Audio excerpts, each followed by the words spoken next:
গাজার আকাশে তখন নীরবতা, কিন্তু সেই নীরবতার ভেতরে লুকিয়ে ছিল এক বিস্ফোরক রহস্য। জুলাই মাসে বেইথানুনের কৃষি জমিতে হঠাৎই গর্জে উঠল আগুন আর ধোঁয়া।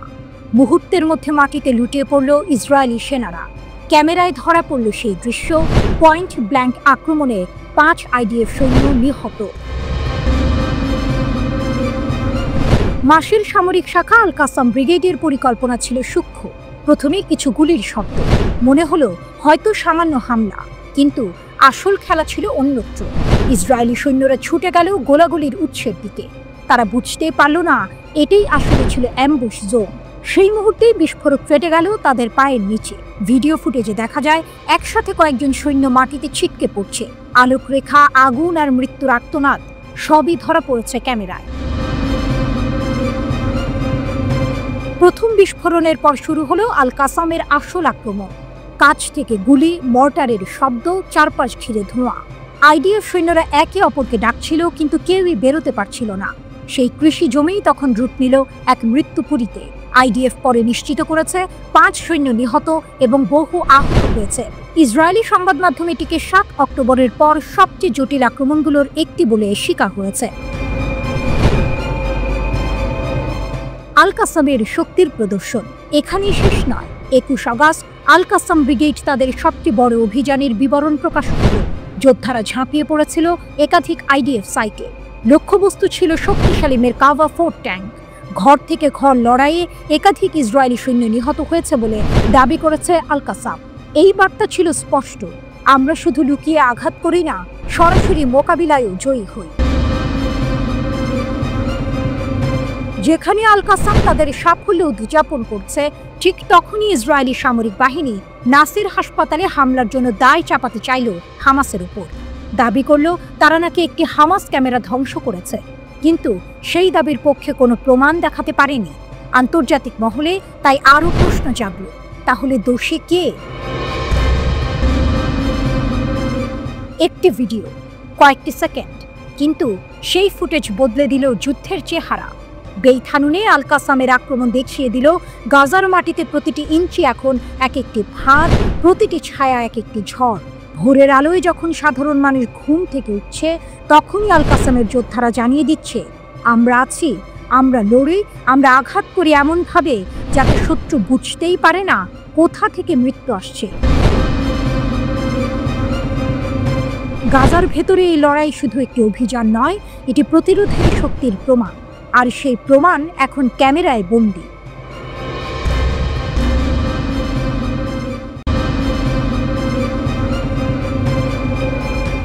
হামাসের অস্ত্র ছাড়ব না ঘোষণা, নতুন মোড় নিচ্ছে গাজার যুদ্ধ। গাজার আকাশে এখনো বারুদের গন্ধ। ইসরায়েলি বাহিনীর অবিরাম হামলা আর ফিলিস্তিনিদের প্রতিরোধের লড়াইয়ে গোটা উপত্যকা এখন ধ্বংসস্তূপে পরিণত হয়েছে। কিন্তু এই ধ্বংসের মাঝে হঠাৎ এক নতুন মোড় নিল মধ্যপ্রাচ্যের এই দীর্ঘস্থায়ী সংঘাত। ফিলিস্তিনের স্বাধীনতাকামী সংগঠন হামাস একটি বিস্ফোরক ঘোষণা দিয়েছে, যা যুদ্ধবিরতির সমস্ত আশাকেই যেন এক নিমিষে ভেঙে দিয়েছে। যতদিন না একটি স্বাধীন ফিলিস্তিন রাষ্ট্র প্রতিষ্ঠা হচ্ছে, ততদিন আমরা অস্ত্র ত্যাগ করব না। হামাসের এই কড়া বার্তা যেন ইসরায়েলের মুখে সরাসরি চ্যালেঞ্জ ছুড়ে দিল।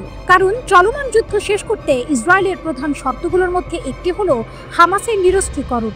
কিন্তু হামাস তাদের এই ঘোষণার মাধ্যমে স্পষ্ট জানিয়ে দিল, তারা নিজেদের অস্ত্রশস্ত্র নামিয়ে রাখার কোনো ইচ্ছা রাখে না।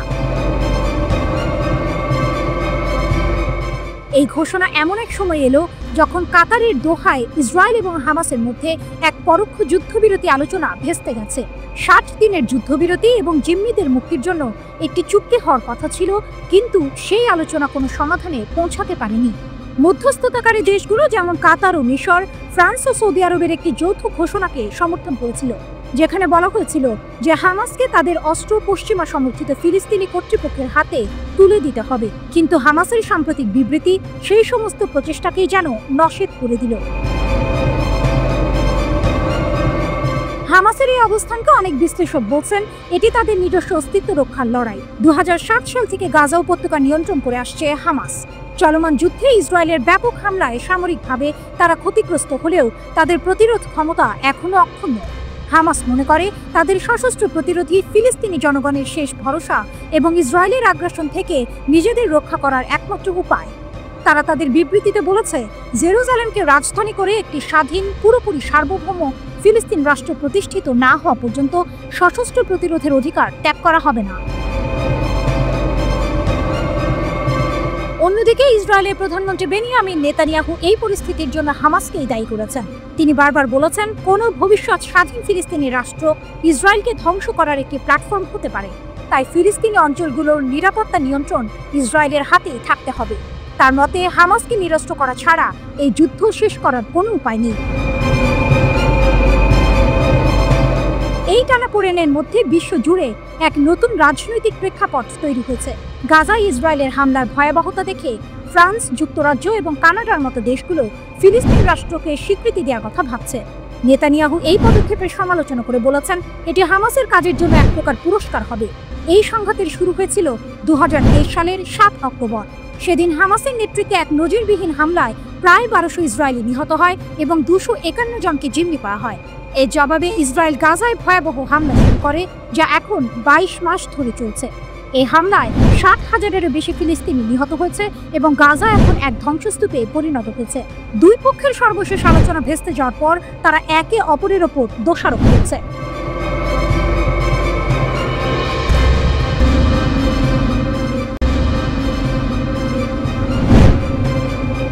লেবাননের রণক্ষেত্রে ইসরায়েলের বিপত্তি, হিজবুল্লাহ নয়া প্রতিরোধ ও বড় ধাক্কা। লেবাননের সীমান্তে ইসরায়েলের বোমা বর্ষণ থামছে না। যুদ্ধবিমান উঠছে আকাশে, সাজো যান হাঁটছে জমিতে। কিন্তু এই ভীষণ আগ্রাসনের মুখে দাঁড়িয়ে আছে এক অদম্য শক্তি, হিজবুল্লাহ।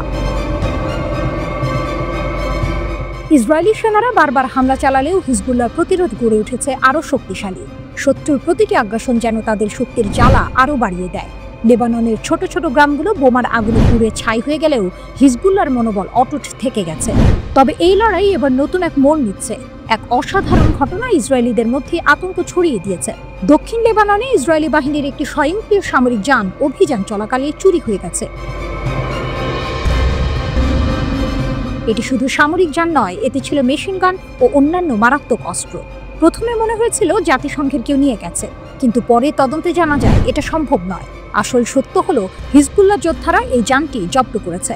কিভাবে? যখন ইসরায়েলি সেনারা দুর্ঘটনায় উল্টে যাওয়া আরেকটি যান টেনে তুলছিল, ঠিক সেই সময় তারা আরেকটি যান নিয়ে লেবাননের ভেতরে ঢুকে পড়ে। ক্রেনের সাহায্যে সেটিকে টেনে তুলছিল ইসরায়েলি সেনারা। এই হাইজ্যাক ঘটনা ইসরায়েলিদের জন্য এক কঠিন ধাক্কা। তাদের সেই যানটি ছিল তাদের বিজয়ের প্রতীক, এখন সেটি তাদের সবচেয়ে বড় আতঙ্ক। কারণ যদি হিজবুল্লাহ তাদের অস্ত্রশস্ত্র নিয়ে লড়াই করে, তাহলে বিপদের মাত্রা দ্বিগুণ হয়ে যাবে।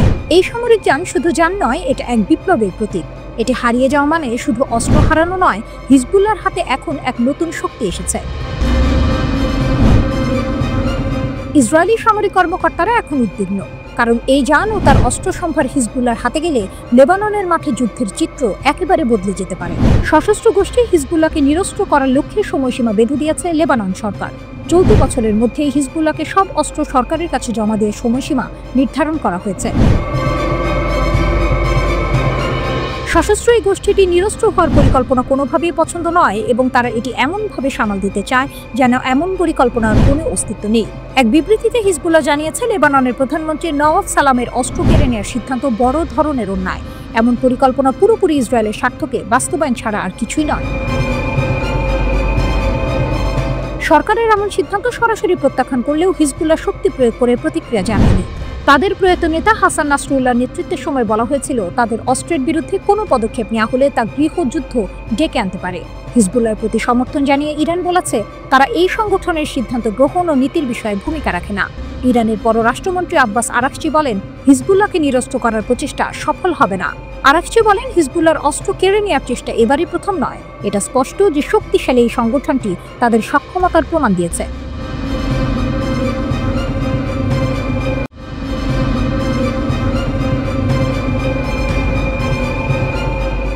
আবারও ক্ষেপণাস্ত্র হামলার পর ভূগর্ভস্থ আশ্রয় কেন্দ্রে ইসরায়েলিরা। তেল আবিবের সতর্ক অবস্থানে মধ্য ইসরায়েল জুড়ে সাইরেন বাজানোয় আতঙ্ক ছড়িয়ে পড়ে। ইয়েমেনের সশস্ত্র বাহিনী বেন গুরিয়ন বিমানবন্দরে হাইপারসনিক ক্ষেপণাস্ত্র হামলার দাবি করেছে। ইয়েমেনিদের ছোড়া একটি ব্যালিস্টিক ক্ষেপণাস্ত্র ইসরায়েলি বিমান প্রতিরক্ষা বাহিনী প্রতিহত করার দাবি করেছে। প্রাথমিক প্রতিবেদন অনুসারে এই হামলায় কোনো হতাহত বা ক্ষয়ক্ষতির খবর পাওয়া যায়নি। আইডিএফ ক্ষেপণাস্ত্র উৎক্ষেপণের বিষয়টি নিশ্চিত করেছে এবং জানিয়েছে যে প্রতিরক্ষা ব্যবস্থা তাৎক্ষণিকভাবে প্রতিক্রিয়া জানিয়েছে।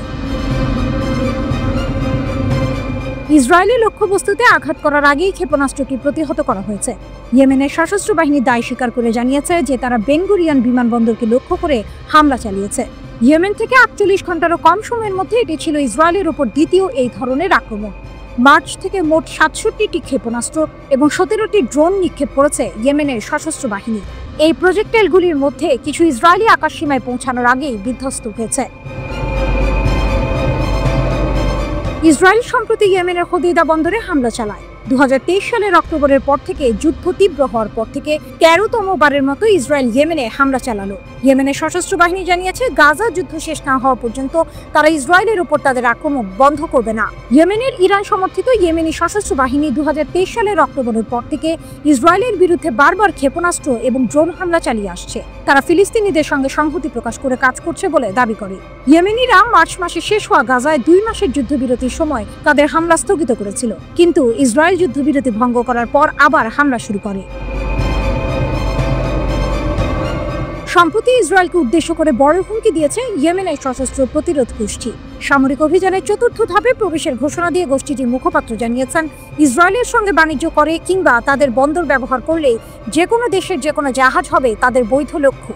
রয়টার্স ইয়েমেনি সশস্ত্র বাহিনীর মুখপাত্রের বরাতে জানায়, এখন থেকে ইসরায়েলের সঙ্গে সংশ্লিষ্ট সব জাহাজকে তারা বৈধ লক্ষ্য হিসেবে বিবেচনা করবে। গোষ্ঠীটির দাবি, ইসরায়েলের আগ্রাসন বন্ধ না হওয়া এবং গাজা অবরোধ না তুলে নেওয়া পর্যন্ত তাদের সামরিক অভিযান চলবে। তারা জোর দিয়ে বলেছে, এই হামলার সিদ্ধান্ত নৈতিক ও মানবিক দায়বদ্ধতা থেকে নেওয়া হয়েছে। সকল আন্তর্জাতিক শিপিং কোম্পানিকে সতর্ক করে ইয়েমেনি সশস্ত্র বাহিনী বলেছে, ইসরায়েলি বন্দর ব্যবহারে সম্পৃক্ততা বন্ধ না করলে তাদের জাহাজও হুমকির মুখে পড়বে। কেউ সতর্কবার্তা না মানলে সেই জাহাজ যে কোনো সময় ইয়েমেনি ক্ষেপণাস্ত্র ও ড্রোন হামলার শিকার হতে পারে। তবে গোষ্ঠীটি একযোগে এটাও জানিয়েছে, ইসরায়েল যদি গাজায় সামরিক অভিযান বন্ধ করে এবং অবরোধ প্রত্যাহার করে তাহলে তারা সব ধরনের হামলা স্থগিত করবে।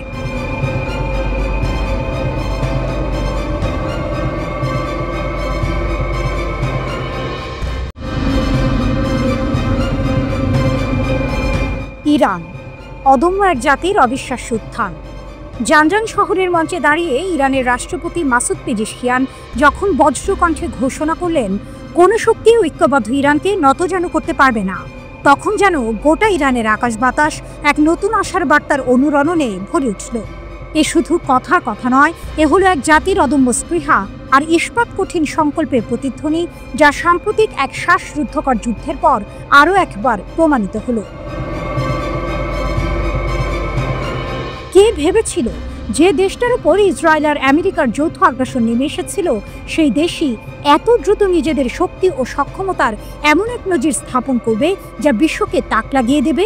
জুনের 13 তারিখ যখন ইসরায়েল ইরানের উচ্চপদস্থ কর্মকর্তা ও পারমাণবিক বিজ্ঞানীদের নিশানা করল, আর তার পরপরই যখন মার্কিন যুক্তরাষ্ট্র ইরানের বেসামরিক পারমাণবিক স্থাপনায় বোমা ফেলে যুদ্ধকে আরও উস্কে দিল, তখন অনেকেই ভেবেছিল ইরানের দিন ফুরিয়ে এসেছে।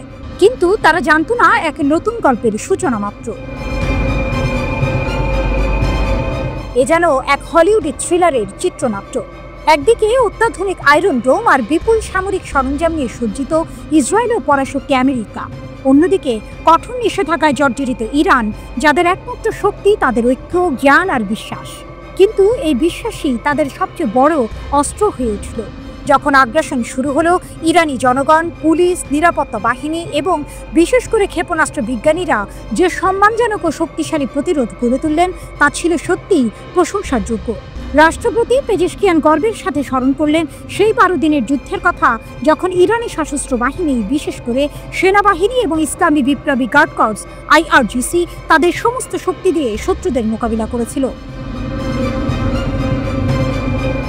বিশ্বাস করা কঠিন কিভাবে এই বাহিনীগুলো আয়রন ডোমের মতো সুরক্ষিত ব্যবস্থা ভেদ করে ইসরায়েলি লক্ষ্যবস্তুতে আঘাত হানল।